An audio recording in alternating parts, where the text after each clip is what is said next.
मुनफरिद तज्जियों के प्रोग्राम मेरे मुताबिक में खुश आमदीद। मैं हूँ शज्जा नियाजी और हमारे साथ मौजूद हैं जनाब हसन निसार। हसन साहब, एक सवाल जो बेतहाशा पूछा जाता है लेकिन वक्त की कमी के बायस हमेशा रह जाते हैं, मैं आपसे पहले पूछना चाहूँगी। लोगों ने बहुत ईमेल्स किए हैं और शिकायत की है कि बहैसियत नाजरीन हमें हमेशा ये बात शिद्दत से महसूस होती है कि आपके प्रोग्राम का वक्त जो है वो बहुत कम है, और क्या आपको इस बात का खुद एहसास नहीं है कि कोई तशनगी रह जाती है? ये it's none of our business, ये मेरा सरदर्द नहीं है ना, आपका होना चाहिए और व्यूअर्स को ये पता होना चाहिए। इट्स फॉर द ऑर्गेनाइजेशन, वो जाने उनका काम जाने। मेरे बस में हो तो मैं तो दिन रात के 24 घंटों में जी मेरा ख्याल है 10 घंटे लोगों के साथ कम्युनिकेट करना चाहूँ, जितना जहर मेरे अंदर भरा है। So it's for the organisation. मुझे इससे दिलचस्पी नहीं है और ना ही इसमें हमारा कोई कसूर है। अब आगे चलो, चलिए आगे बढ़ते हैं। बिलावल भुट्टो ने कल बड़ा गरज के खिताब किया लाहौर में कि हम शहीदों के वारिस हैं, सियासी इंतकाम का निशाना ना बनाया जाए। देखिए बात सुने, सियासी इंतकाम जब भी इस मुल्क में अकाउंटेबिलिटी शुरू होती है तो उसको इंटरप्रेट करते हैं सियासी इंतकाम के तौर पे। और दूसरी बात यह है कि इक़्तिदार की जंगों में कोई शहीद नहीं होता। पीपल्स पार्टी को अपने लोग शहीद लगते होंगे, ज़ाहिर है हमें क्या एतराज़ हो सकता है। और वैसे तो कहते हैं जो रिस्क हलाल की तलाश में मारा जाए जी भी शहीद होता है, जो इल्म की तलाश में निकला हो मर जाए वो शहीद होता है। एक गज़वा से वापस आके आकर ने फरमाया कि हम एक छोटे जहाद से एक बड़े जहाद की तरफ जा रहे हैं, यानी अपने नफ्स के ख़िलाफ़। लेकिन ये जो पावर प्ले होता है, ये इसका मतलब है कि औरंगज़ेब आलमगीर के सारे भाई वो सारे शोहदा हैं, दारा शिको वगैरह, फजूल बात है। इसी तरह ज़हीरुद्दीन बाबर जब आया पानीपत के मैदान में, पहला मार्का उसका हुआ इब्राहिम लोदी के साथ। तो इब्राहिम लोदी मैदान जंग में दलेर आदमी था, बहादुरी से लड़ता हुआ मारा गया, तो अब इब्राहिम लोदी शहीद। तो दिस इज़ नॉनसेंस। ये कहीं और जाके बेचो, कम से कम पढ़े लिखे लोगों में तो नहीं। पावर प्ले में कोई शहीद नहीं होता, ये जंग है ताकत की, ख़त्म हुई बात। अच्छा, एक और बात उन्होंने की थी कि 10 गुनाहगार अगर बच जाएं लेकिन एक बेगुनाह को सजा नहीं होनी चाहिए। वेस्ट के जो मुहावरे उठा के वो हम जुगाली शुरू कर देते जायलों की तरह। ये हर माशरे के अपने को खदो खाल डायनामिक्स होते हैं। मेरा तो जिस तरह का ये माशरा है, आपको भी शायद नागवार गुजरे मेरी ये बात, मैं तो ये कहता हूँ कि 10 बेगुनाह भी मारे जाते हैं तो मारे जाएं, एक गुनाहगार बच के ना जाने पाए। कहते हैं ना गेहूं के साथ घुन पिसता है। हम उस हद तक चले गए हैं, जिल्लत और जवाल की उस हद तक चले गए हैं। गधे घोड़े, मैं तो 20 साल से इन चीज़ों पे मातम कर रहा था। मेरे इश्यूज छोटे छोटे हैं। बच्चों को तालीम दो, मरीजों को इलाज दो, समझ आई, भूखों को खाने का बंदोबस्त करो, सड़कों का डिसिप्लिन ठीक करो। मैं तो बड़ी बड़ी बातें करता ही नहीं हूँ। ये लंडे के दिमाग हैं, ये कहते हैं ना सेकंड हैंड गाड़ी है, ये थर्ड हैंड, ये 10th हैंड दिमाग है। इनके पास ओरिजिनल थिंकिंग नाम की कोई चीज़ नहीं है। जो उधर से आता है ये चपट पड़ते हैं और वो फेंके हुए निवाले उनके खाना शुरू कर देते हैं। हमारी सोसाइटी की रिक्वायरमेंट्स डिफरेंट हैं। तो जो मैं कहता हूँ ना कि हमारी जमहूरियत भी डिफरेंट होनी चाहिए। पूरी दुनिया की जमहूरियत रूहन तो एक है, जौहरन एक है, बट बेसिकली स्कैंडिनेविया की और है, बाकी सारे यूरोप की अपनी अपनी है, अमेरिका की अपनी है, ली की अपनी थी, सिंगापुर में। हमारी जमहूरियत हमारे किस्म की होनी चाहिए। वक्त हुआ एक छोटी सी ब्रेक का, देखते रहिए मेरे मुताबिक।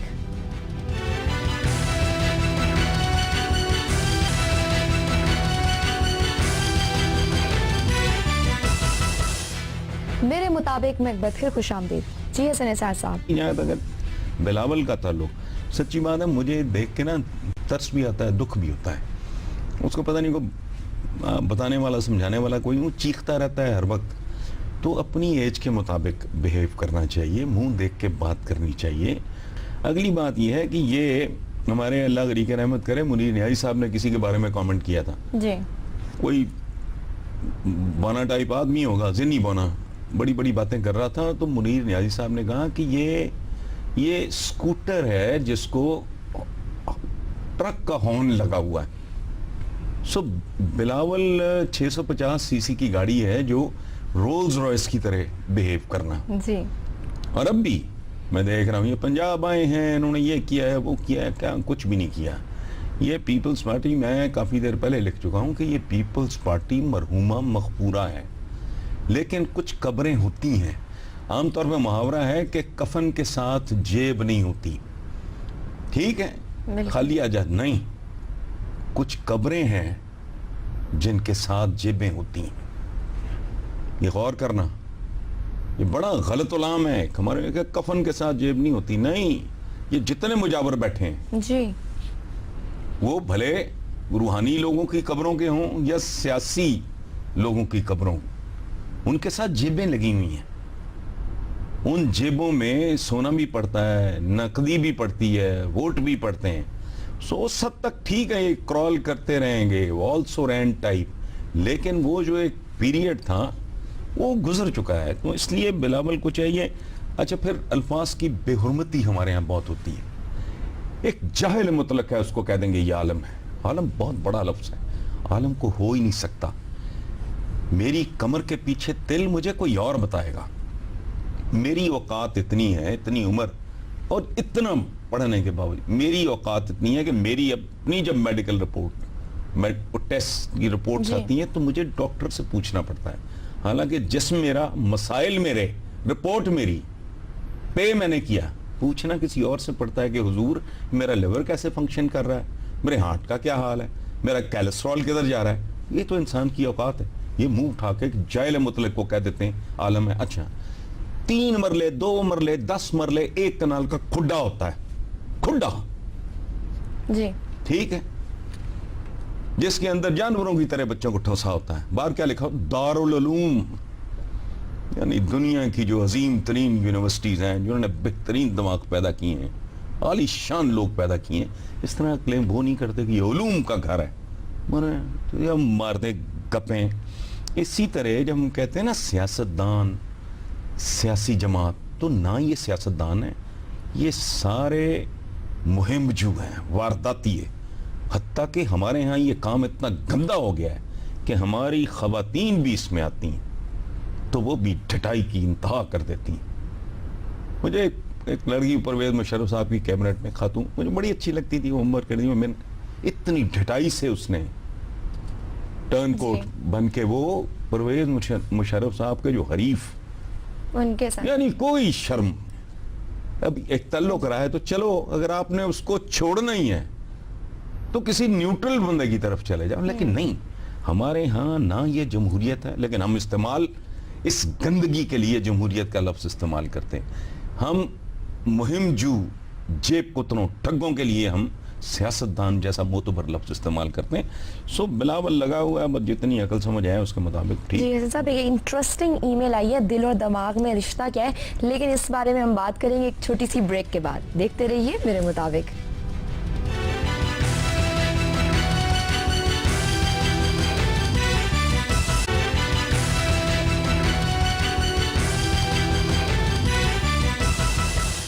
वेलकम बैक टू मेरे मुताबिक। हसन साहब, एक बिलाल अहमद ने हमें कराची से एक बहुत ही इंटरेस्टिंग ईमेल किया। उन्होंने पूछा है कि दिल और दिमाग में रिश्ता क्या है, फ़र्क क्या है और इन दोनों में सुपीरियर कौन होता है?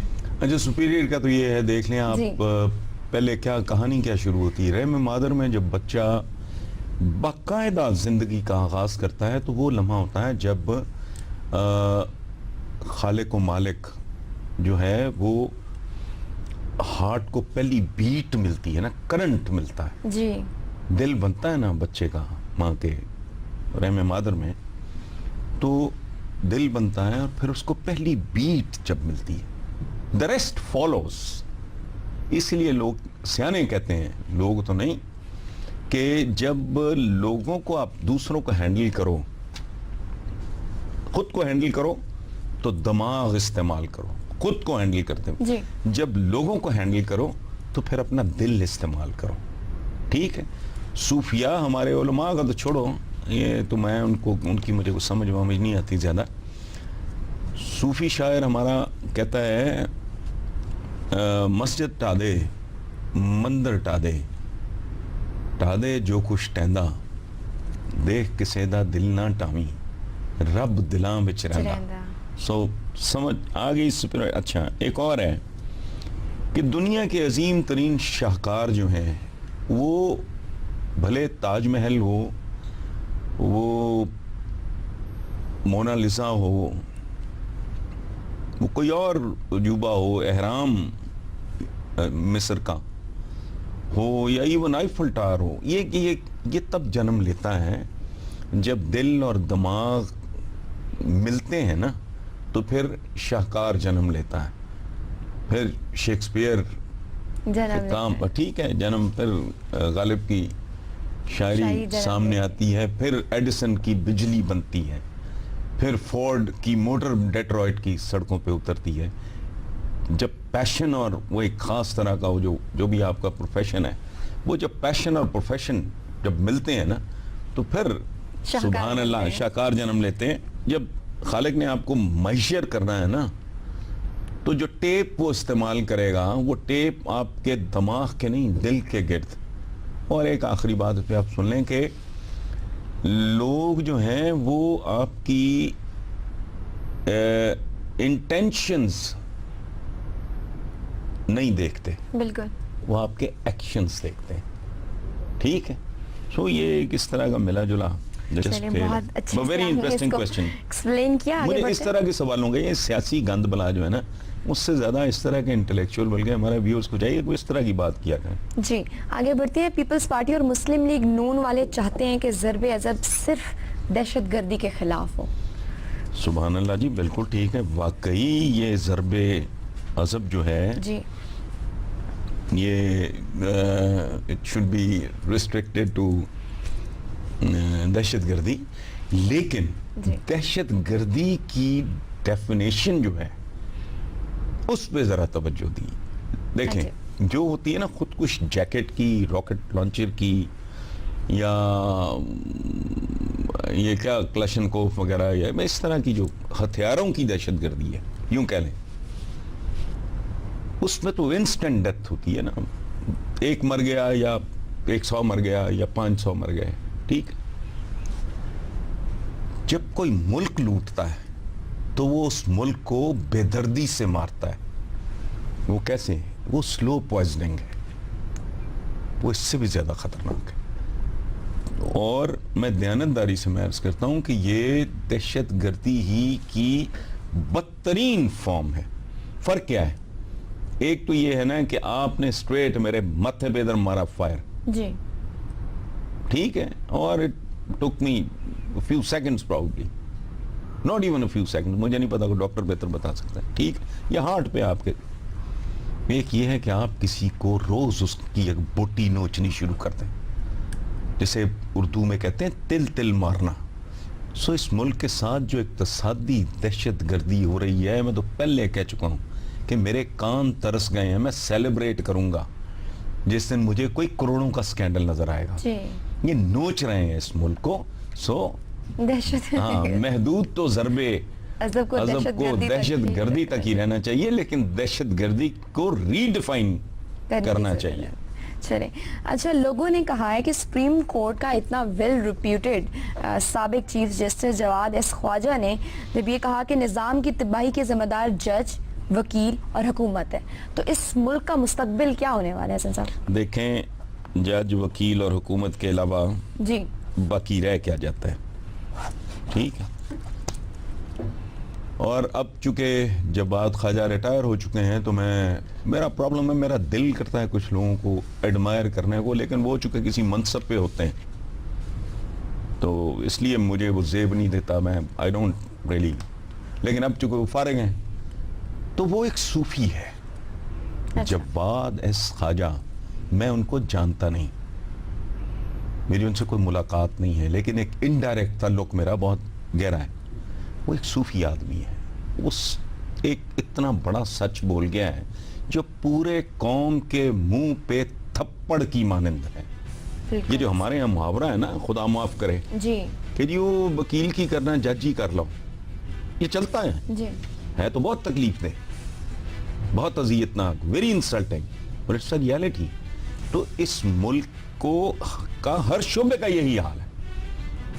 فرق صرف اتنا ہے، جب بات ہے خواجہ صاحب کے اس بیان میں اور میری سوچ میں کہ آپ جدھر چلے جاؤ پولیس ہے وہ یہی کچھ ہے، بالکل ایسا ہی. ٹھیک ہے. صرف ایک شعبہ ہے ہمارا جو سیاستدانوں کی غلاظت اور ان کی ناپاکی سے محفوظ ہے، اسی لیے ان کے اندر بہت کرودھ ہے. یہ میں آپ کو بتاؤں، یہ مانیں گے نہیں، اس کی اپنی وجوہات ہیں، لیکن پیپلز پارٹی سے لے کے نون لیگ تک بلکہ زیادہ جس ادارے کے لیے کرودھ ہے اس کی وجہ یہ ہے کہ اس کے ساتھ اس طرح کی ٹیمپرنگ نہیں کر سکے. باقی جو جج صاحب نے بات کی ہے، جس خواجہ نے کمال کی بات کی. یہاں پر ہمارے پروگرام کا وقت ختم ہوا. اپنے دیکھنے والوں کو کہوں گی لکھنا نہ بھولیے MM@geo.tv پر. اپنا بہت سا خیال رکھیے. اللہ حافظ.